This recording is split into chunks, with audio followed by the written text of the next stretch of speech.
Bismillahirrahmanirrahim. Assalamualaikum warahmatullahi wabarakatuh. Alhamdulillahirrabbilalamin. Allahumma salli ala Sayyidina Muhammadin wa ala alihi wa sahbihi wa salim azmain. Alhamdulillah, kami dari Yayasan Robatul Khairat Kota Ternate di bawah pimpinan Al-Habib Abdurrahman bin Kamil As-Sagaf. Sementara ini kami lagi membangun gedung pondok pesantren Robatul Khairat Madrasah Al-Ulya yang sementara dibangun, ya.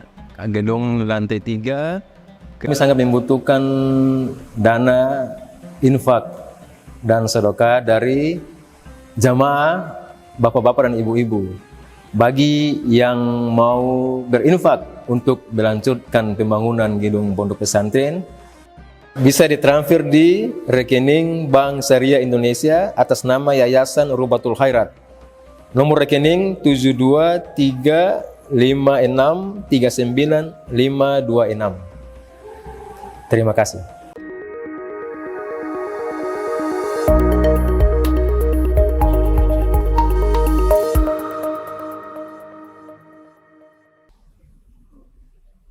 Firaun menyatakan, kami akan membunuh anak-anak mereka dan kami biarkan hidup kaum wanita mereka.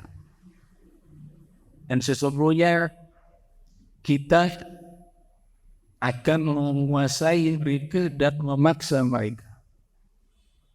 Maka Nabi Musa berkata kepada kaumnya, qala Musa li qaumihi ista'inu billahi wasbiru. Mintalah tolong kepada Allah dan bersabarlah. Innal arda lillah, sesungguhnya bumi ini milik Allah. Yurithuha man yasha'u min ibadihi, yang dia wariskannya kepada orang yang ia kehendaki dari hamba-hambanya. Wal aqibatu lil muttaqin, dan akibat atau akhir dari segala sesuatu, kemenangannya, keberhasilannya dimiliki oleh orang-orang yang bertakwa. Ini lanjutan dari kisah yang lalu, di mana as-sahara qad amanu bi Musa bi Rabbihi, para penyihir telah beriman kepada Nabi Musa dan kepada Tuhan di Nabi Musa. Maka Firaun marah, dia menghukum seluruh penyihir tersebut. Kemudian setelah dieksekusi mereka, punya rencana yang kedua, yaitu membunuh semua anak-anak dari Bani Israil. Sedangkan golongan perempuan mereka yang dibiarkan hidup untuk dijadikan budak, dijadikan asiro, tawanan perang yang nantinya dijadikan budak.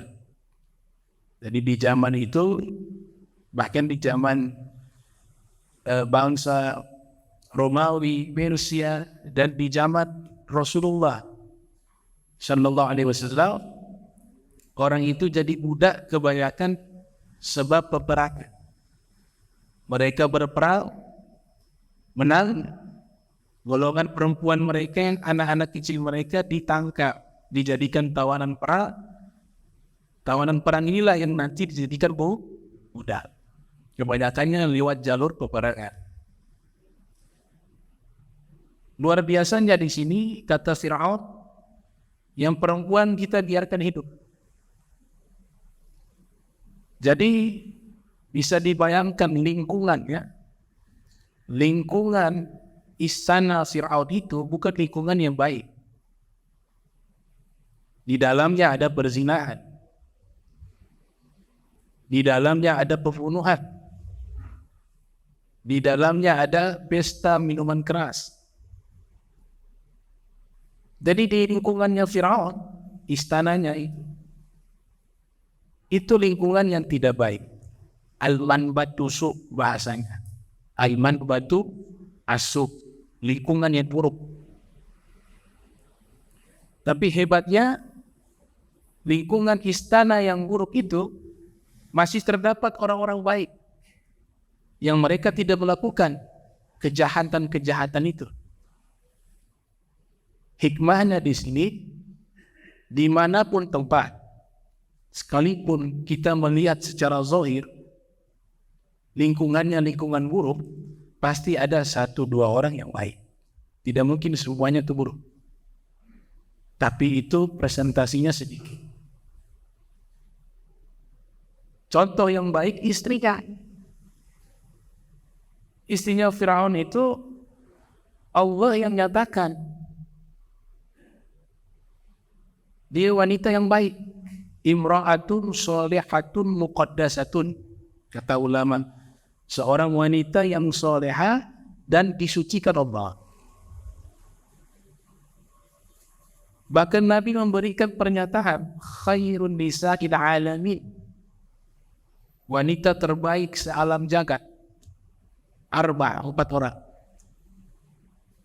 Khadijah, Fatimah bintu Muhammad, putrinya Rasul Sayyidah Fatimah. Khadijah bintu Khuwailid, Maryam binti Imran yang ketiga. Yang kedua Khadijah istrinya Nabi. Yang ketiga Maryam. Yang keempat Nabi sebut siapa? Imra'atu Fir'aun, istrinya Fir'aun. Asia bintu Muzahib namanya. Ibnu Katsir fi Al-Bidayah wa Nihayah, lahir 700 Hijriah, wafat 734, namanya adalah Asia bintu Muzahib. Itu di tafsir saja disebutkan namanya. Di Al-Quran tidak disebut. Di Al-Quran disebutnya Imra'atu Fir'aun. Di Al-Quran disebutnya Imra'atu Fir'aun, istrinya Fir'aun. Bisa bayangkan ya, begitu hebatnya wanita ini di tengah-tengah lingkungan yang buruk. Bahkan suaminya juga bukan suami yang baik. Fir'aun suaminya. Tapi dia bisa menjadi seorang wanita yang soleha, yang muqaddasah, yang disucikan oleh Allah Ta'ala. Itu dahsyat.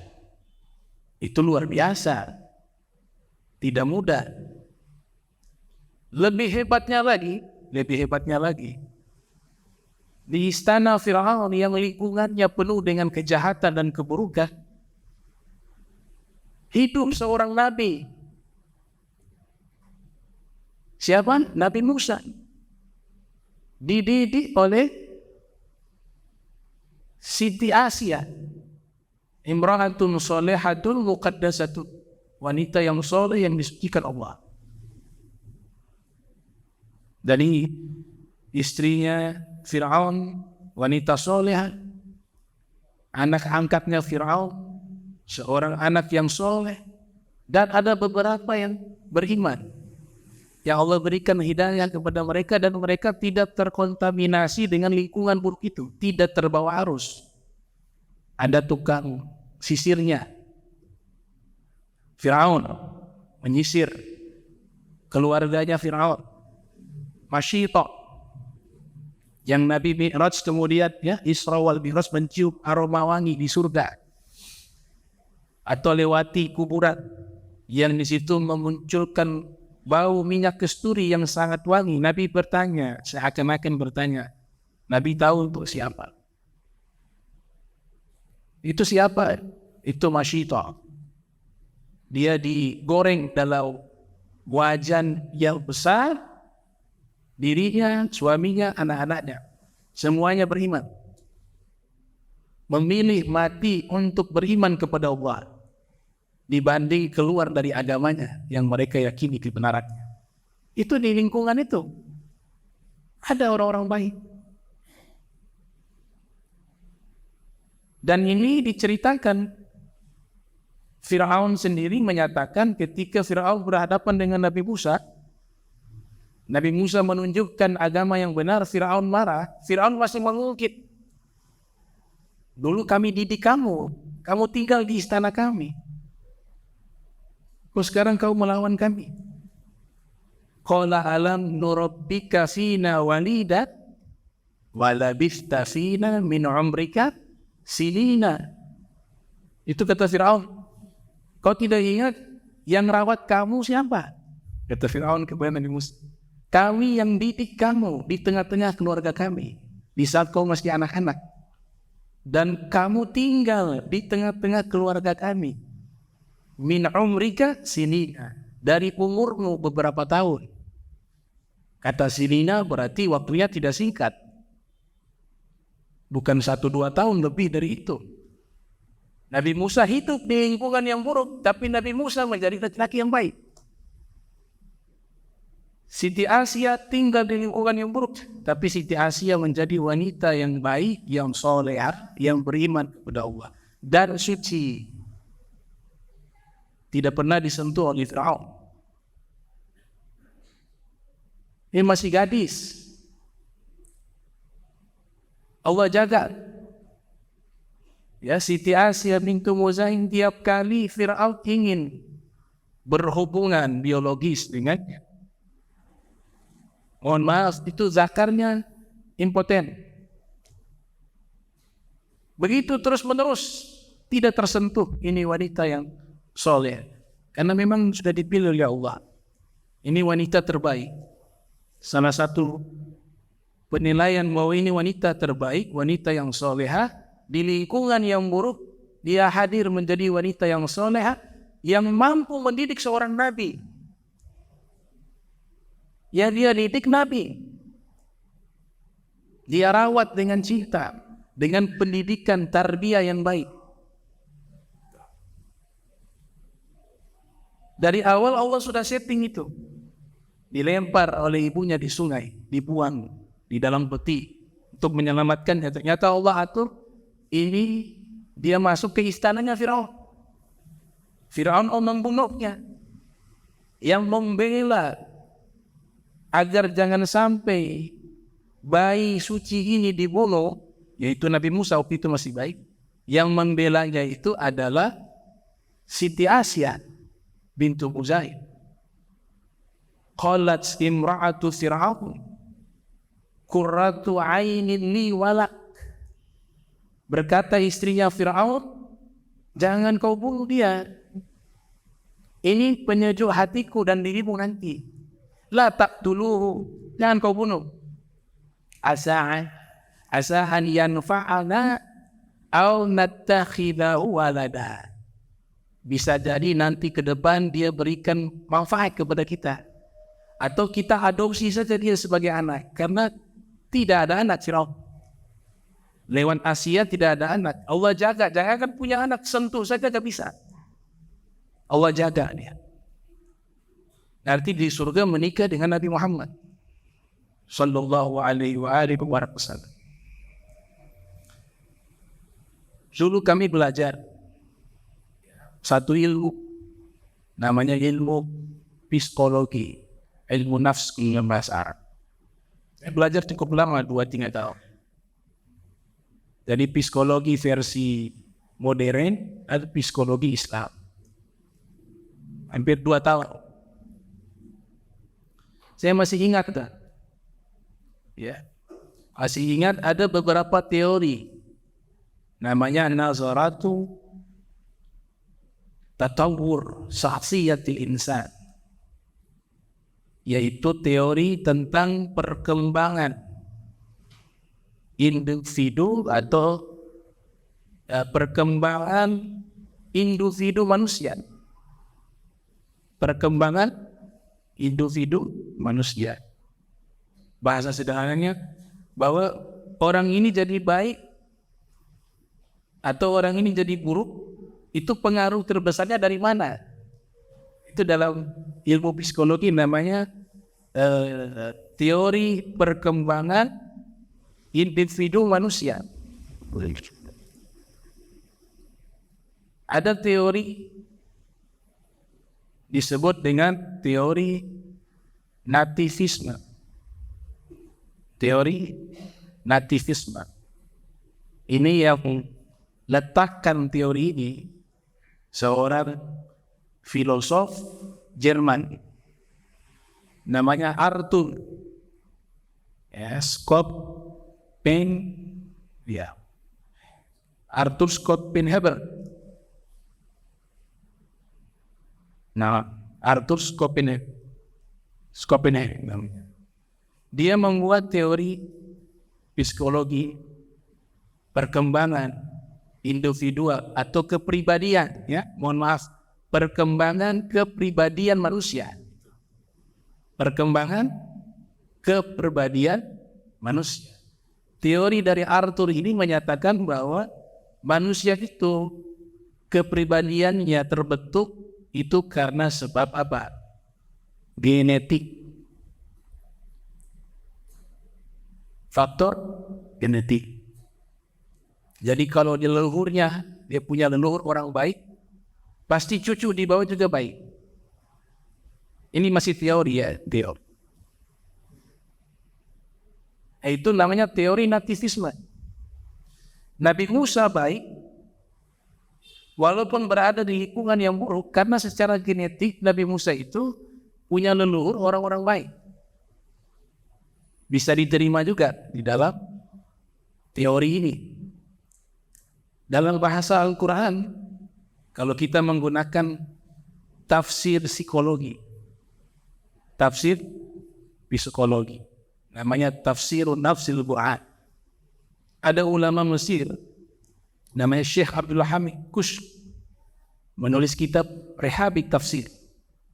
Di situ ada beberapa tafsiran menggunakan metodologi menafsirkan Al-Quran dengan pendekatan ilmu psikologi. Ada di surat At-Tur ayat 21, Allah Ta'ala berfirman, وَالَّذِينَ آمَنُوا وَاتَّبَعَتْهُمْ ذُرِّيَّتُهُمْ بِإِيمَانٍ أَلْحَقْنَا بِهِمْ ذُرِّيَّتَهُمْ. Orang-orang yang beriman, alladzina amanu, dan mereka mengikuti leluhur mereka dengan keimanan, maka kami akan hubungkan mereka dengan turunan mereka. Ini kalau kita pahami dengan menggunakan metodologi tafsir psikologi, artinya leluhur-leluhur yang baik punya turunan yang baik. Sesuai dengan teori nativisme tadi. Walaupun tidak mutlak, ya, karena ada 4 teori di situ dari para ahli. Ungkapan yang sering ada di tengah-tengah masyarakat itu semua hafal ungkapan itu. Buah jatuh tak jauh dari pohon.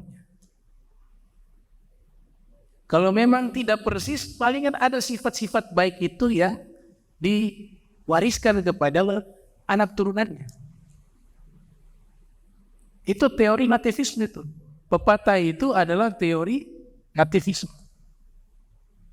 Buah jatuh tak jauh dari pohon. Artinya anak itu pasti mewarisi sifat-sifat orang tuanya, sifat-sifat leluhurnya.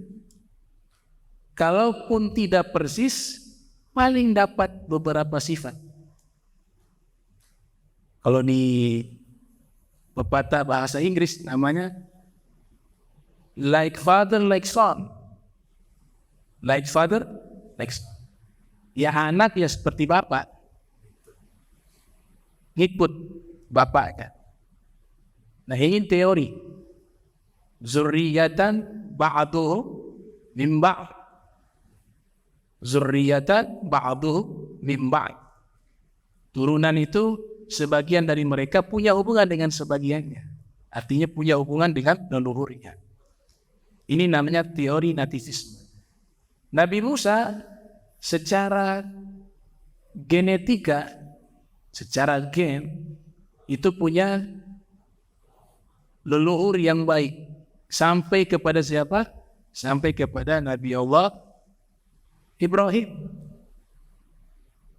Dan di Al-Quran disebutkan ya, teori nativisme dalam Al-Quran itu disebutkan barakna alaihi wa ala ishaq wa min zurriyatihima muhsinun.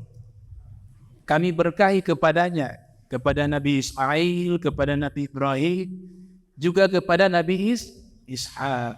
Dan keturunan keduanya muhsinun, orang baik. Berarti itu 4 teori narcisisme. Ada teori kedua, namanya teori empirisme. Teori empirisme. Ini teori diasas oleh filosof atau ilmuwan Inggris, namanya John Locke. Teori ini juga kalau di dalam kita komparasikan di dalam teori Islam juga punya kesamaan. Yaitu seseorang pribadinya itu dibentuk oleh apa? Dibentuk oleh lingkungan. Lingkungan yang membentuk karakter seseorang. Dan juga pengalaman. Dan juga pendidikan. Jadi orang itu bisa baik karena ada pendidikan. Orang itu bisa baik karena lingkungannya baik. Nah, itu namanya teori empirisme. Di dalam Islam, teori ini diterima. Dalam Islam ya. Salah satu ahlinya Imam Ghazali. Imam Ghazali juga pakar, seorang psikiater dan seorang psikolog.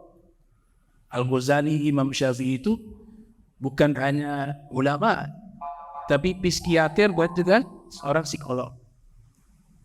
Di dalam Al-Quran, Allah Ta'ala berfirman, laqad khalaqnal insana fi ahsani taqwim. Ini teori, dia masuk ke teori yang lain. Laqad khalaqnal insana fi ahsani taqwim. Dia masuk ke teori yang lain. Tapi ayat yang mendukung teori empirisme ini cerita tentang Sayyidah Maryam.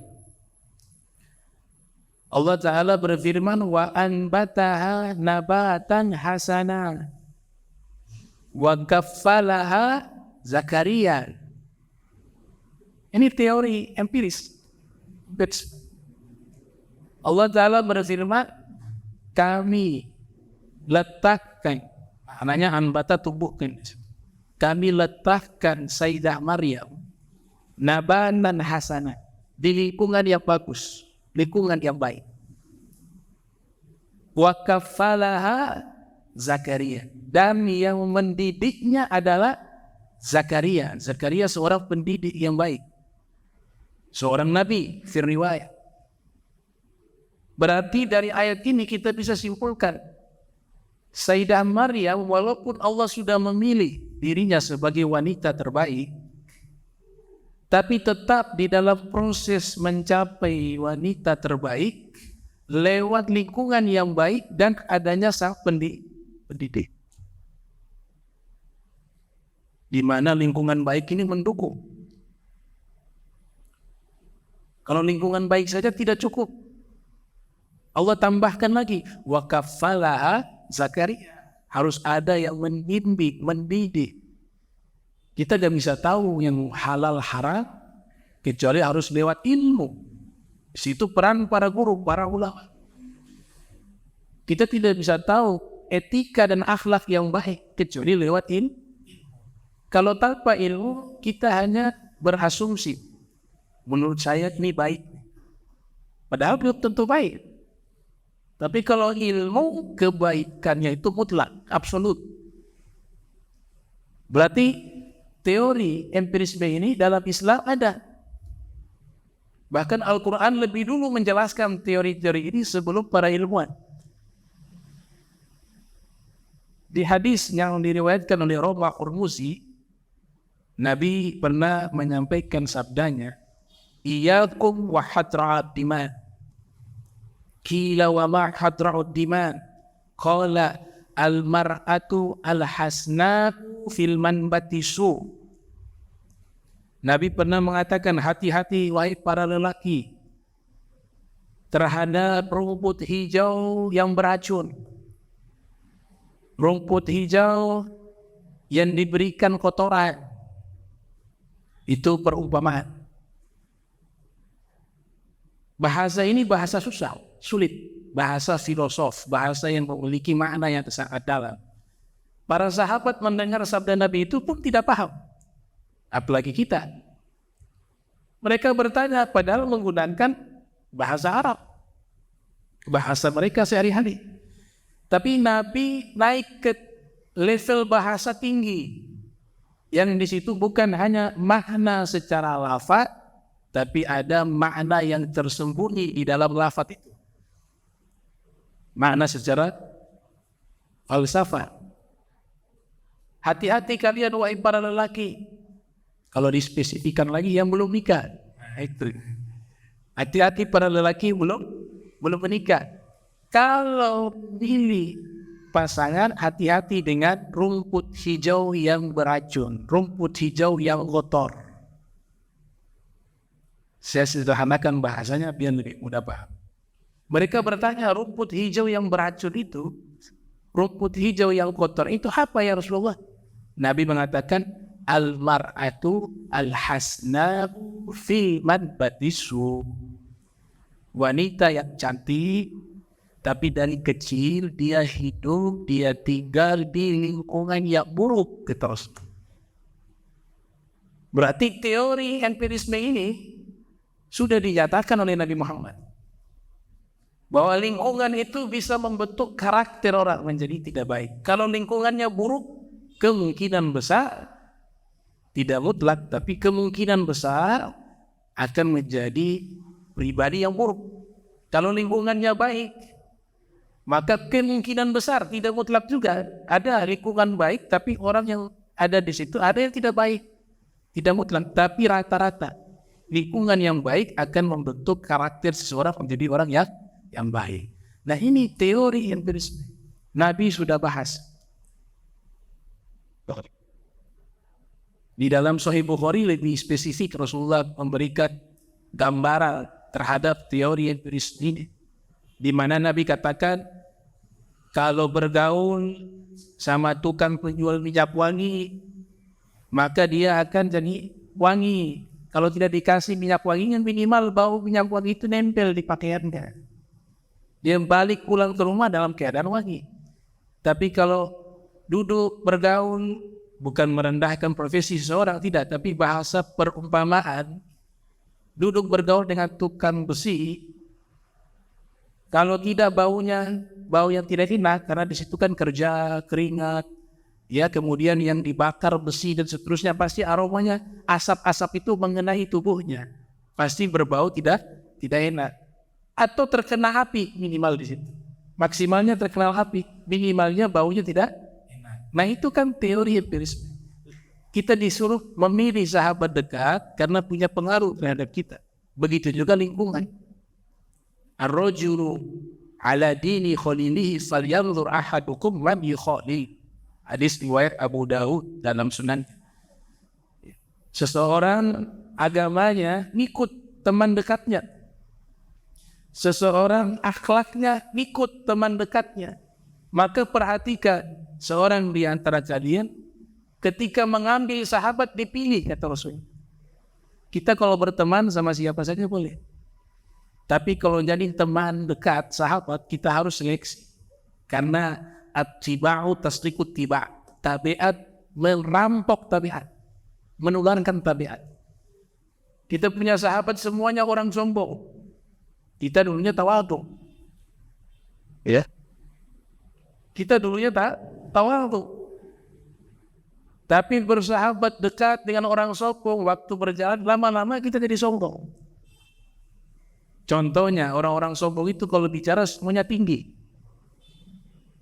Saya ini begini, saya ini begitu. Yang satu juga bilang saya ini begini. Yang dibahas adalah kesombongan, keangkuhan. Setiap hari begitu. Dia yang tawadhu tiap hari dengar itu, lama-lama kejaki.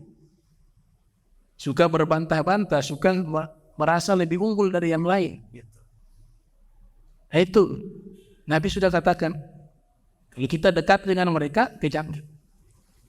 At-tiba tasdiqut tiba. Tapi kalau kita mampu merubah mereka jadi baik, silakan duduk dengan mereka. Ikat di lautan, dagingnya tidak asli. Padahal hidupnya di dalam lautan yang asing.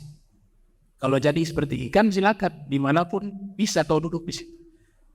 Tapi khawatirnya bukan kita yang mewarnai, tapi kita yang diwarnai. Ke bawah arus, berapa banyak tuh korban begitu. Niatnya hanya ingin ke sana buat nasihat-nasihat. Ini lama-lama ada yang ikut. Berarti belum kuat fondasinya, belum bisa. Itu teori apa? Ekumenisme. Ada teori ketiga namanya konvergasi. Iya, teori konvergasi. Kalau teori konvergasi ini yang nyusun kalau tidak salah orang Jerman juga. Namanya William Sperr.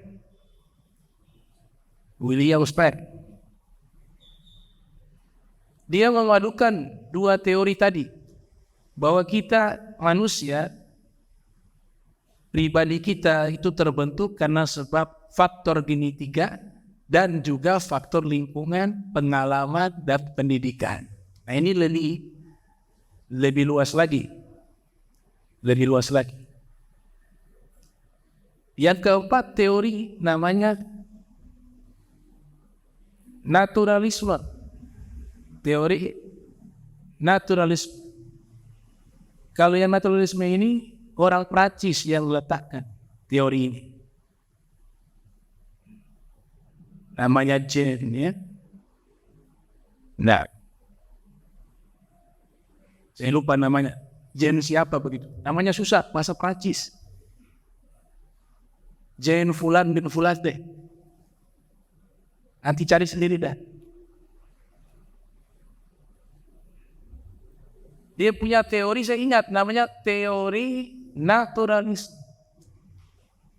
Bahwa manusia itu secara individu, perkembangan kepribadian itu terbentuk karena sebab ada orang yang mewarnainya.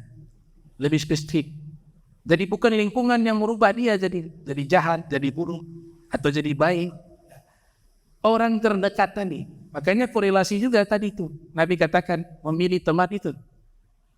Atau orang tua yang mewarnai dia menjadi jahat, atau orang tua yang mewarnai dia menjadi baik. Diumpamakan seperti anak yang baru lahir, seperti kertas putih.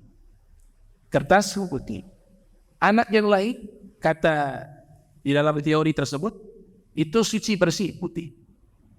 Kemudian yang merubah dia, kalau dia warnai hitam jadi jahat, orang yang warnai paling utamanya orang tua, ayah dan ibunya. Itu paling utama. Setelah itu guru, sahabat-sahabatnya. Jadi orang yang membuat kita punya pribadi jadi baik atau jadi jahat. Nama teorinya teori naturalisme. Sesuai hadis Nabi.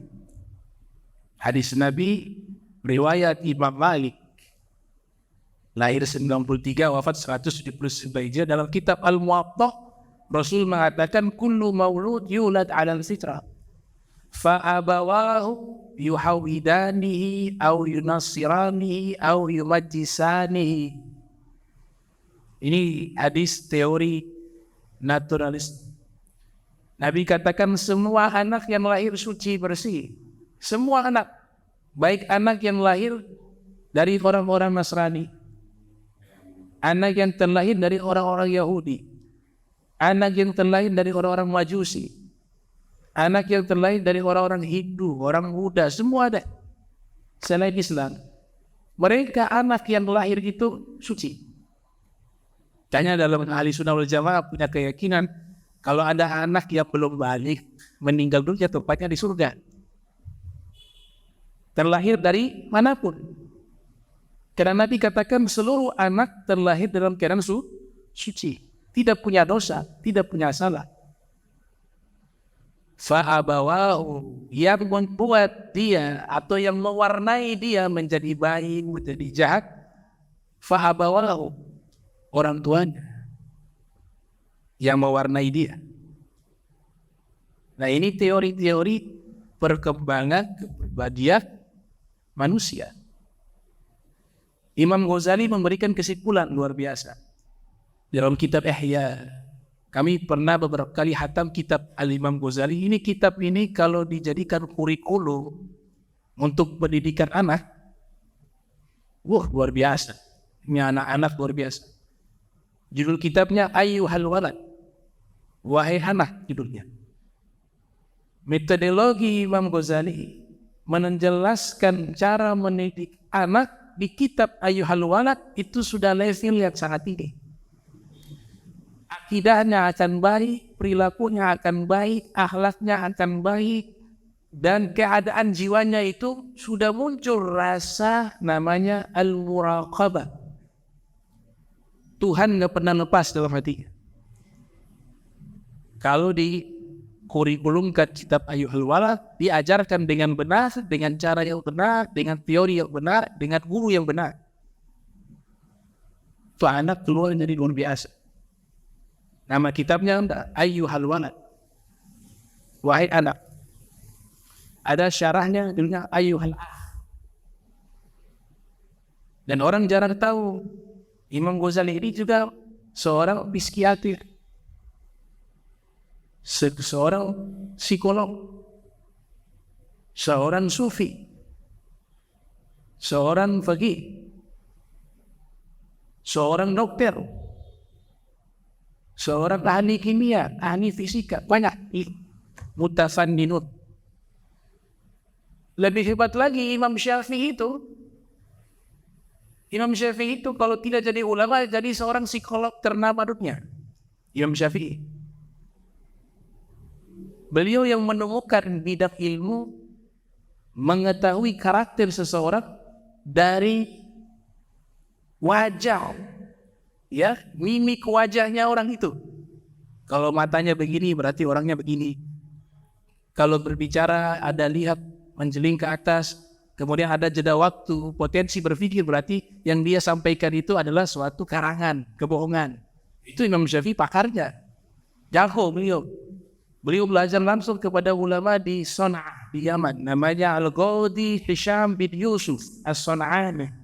Khusus belajar pendalaman ilmu psikologi. Imam Syafi'i pakarnya.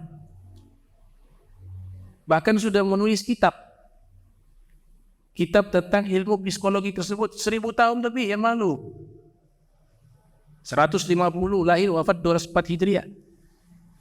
Ditulis ilmu psikologi kejiwaan. Beliau juga seorang psikiater juga. Tahu karakter seseorang dari mimik wajah orang itu. Ribuan kitab.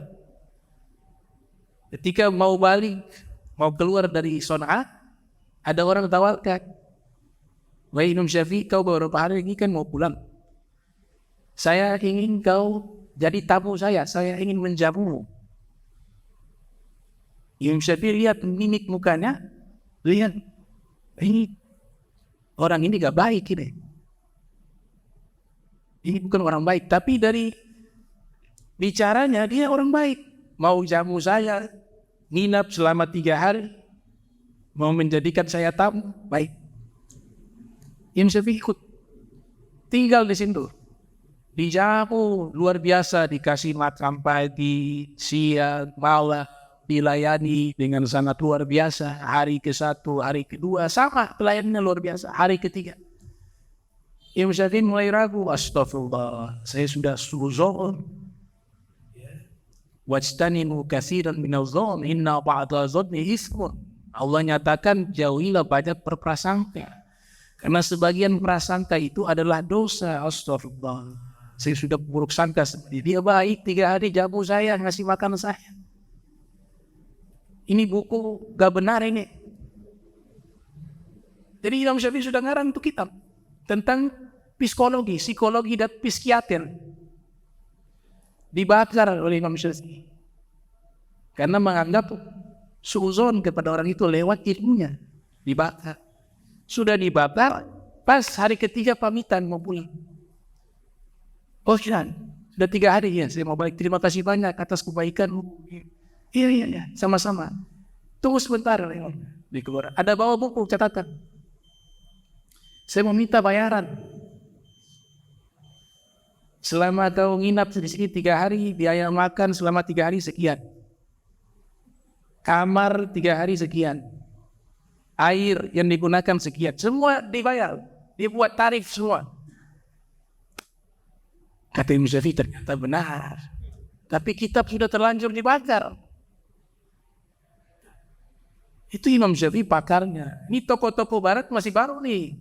Yang ahli psikologi, psikiater, dokter, baru. Semuanya ulama-ulama yang besar. Ulama-ulama Islam yang awal semua. Ya, dan mereka banyak mengambil dari karya-karya ulama terdahulu. Nah, Imam Ghazali memberikan kesimpulan begini. Perkembangan kepribadian seseorang itu dibentuk oleh 5 hal. Ini teori Imam Ghazali lebih komprehensif dan lebih duluan daripada ilmuwan tadi yang saya sebutkan.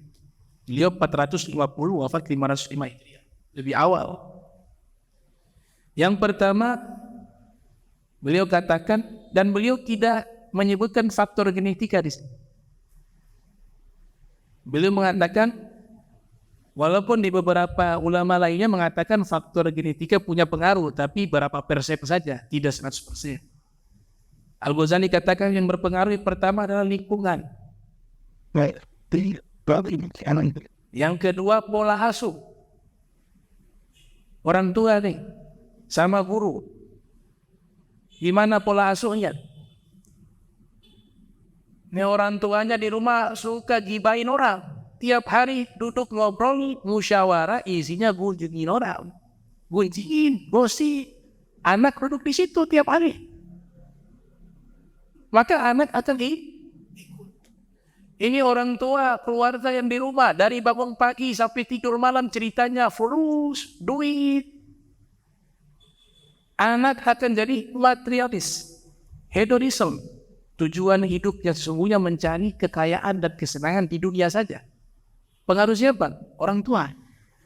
Gak disebut nama Allah di situ. Gak disebut nama Rasul. Gak peduli masalah ibadah dan seterusnya. Terbentuk karakternya. Karena pola asuh orang tua. Jadi kalau hanya guru di sekolah gak cukup. Dilihat zaman sekarang mana porsinya lebih banyak. Orang tua atau guru. Dua-dua punya pengaruh, kata Imam Ghazali. Membentuk karakter seseorang. Yang ketiga, nah ini yang tidak dibahas oleh para ilmuwan nih. Yang ketiga. Yang ketiga gak dibahas sama ilmuwan. Gak ada dalam teori nativisme, empirisme, naturalisme dan lain-lainnya, tidak ada. Yang ketiga, memberikan asupan makanan yang halal.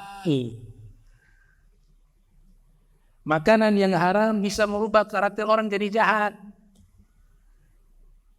Syekh Abdul Hamid Kus dalam kitab Fi Rihabi Tafsir mengatakan, beliau mengumpamakan dengan pendekatan psikologi tafsir Al-Quran. Setiap ayat di dalam Al-Quran ia menyebutkan hewan-hewan yang Allah pernah mengutuk manusia menjadi hewan tersebut. Kalau dimakan, sifatnya hewan itu akan masuk kepada orang yang makan. Kunu qiradah khasikin, jadilah kalian kera-kera yang hina. Itu kan kutukan dari Allah. Manusia berubah jadi kera. Kita kalau makan daging kera, ya kesepakatan mazhab Syafi'i ya, haram. Kalau dimakan, kenapa haram? Kata Syekh Abdul Hamid, karena sifat buruknya itu akan tertular kepada kita yang makan. Karena dia hewan yang dikutuk di dalam Al-Quran. Begitu juga khanazir, wa ja'ala minhum al-qiradah wal khanazir. Allah jadikan mereka berubah wujud menjadi kera-kera dan khanazir, babi-babi. Kalau dimakan, sifat babi tertular. Sifat babi suka yang kotor. Ya, makan kotorannya bisa, minum kencingnya bisa. Kemudian dalam stigma kemasyarakatan itu tidak punya aturan, tidak punya norma, tidak punya etika, tidak punya akhlak. Dia punya anak, dia bisa senggami. Dari anaknya lahir dari bapaknya, begitu. Itu dalam ilmu zoologi diteliti. Jadi karakternya buruk sekali. Kalau kita makan, tertular karakter. Ini dalam tafsiran psikologi Al-Quran karya Syekh Abdul Hamid dalam kutipannya Siri Habib Tafsir. Jadi Muzani makanan penting. Makanan halal, ya man akala halal atau jawarihu sya'am aba. Siapa yang makan makanan halal tubuhnya taat, mau ataupun tidak mau. Wa man akala haram asat jawarihu sya'am aba. Siapa yang makan makanan haram tubuhnya akan maksiat kepada Allah, mau ataupun tidak mau. Itu golnya para ulama dalam kitab Al-Manhajus Sawi. Kemudian yang keempat kata Imam Ghazali, yang keempat faktor keteladanan. Di sini peran orang tua jadi teladan, peran guru jadi teladan. Kalau bicara itu pengaruhnya itu sedikit, tapi kalau keteladanan pengaruhnya lebih besar. Yang ceramah bilang ini haram, ini haram, ini haram, tapi dibikin. Orang yang mendengar tahu, dia ketawa. Yang dibicarakan tidak sesuai dengan perbuatan. Dan yang bicara ini kena dosa. Setiap dia ceramah kena dosa, kena dosa. Yang ceramah hatinya belum bisa dibersihkan. Masih pengen cari populer, pengen cari terkenal di hadapan manusia, pengen cari harta, pengen jatuhkan orang, pengen macam-macam, masih kotor. Yang dia ceramah itu bukan cahaya tapi kegelapan. Dan mulai ceramah dari awal sampai akhir dihitung dosa. Ini pengaruhnya orang tua. Orang tua yang contohkan kalau teori perkembangan kepribadian. Artinya orang tua, makanan, semua ini faktor-faktor yang penting. Yang kelima, jangan putus memberikan nasihat. Kata Imam Ghazali. Anak-anak itu gak bisa mencari tahu mana yang benar, mana yang salah sendiri, gak bisa. Yang bisa menyampaikan ini salah, ini benar lewat nasihat itu orang tua dan guru. Metodologi ini diterapkan oleh Luqman. Kalau kita mau cari tahu cara mendidik anak yang baik, baca surat Luqman.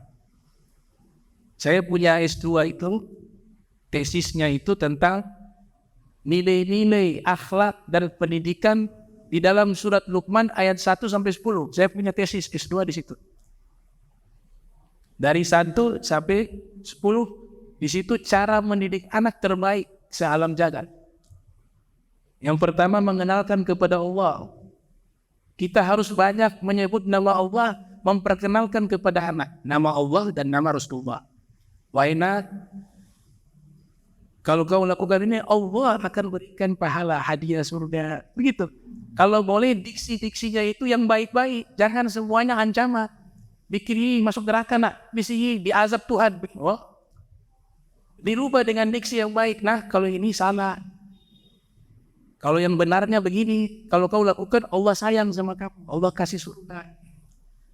Nah, ini Rasulullah sangat cinta perbuatan ini. Dikenalkan nama-nama itu. Wa isqala Luqman li ibnihi wa huwa ya'ibu.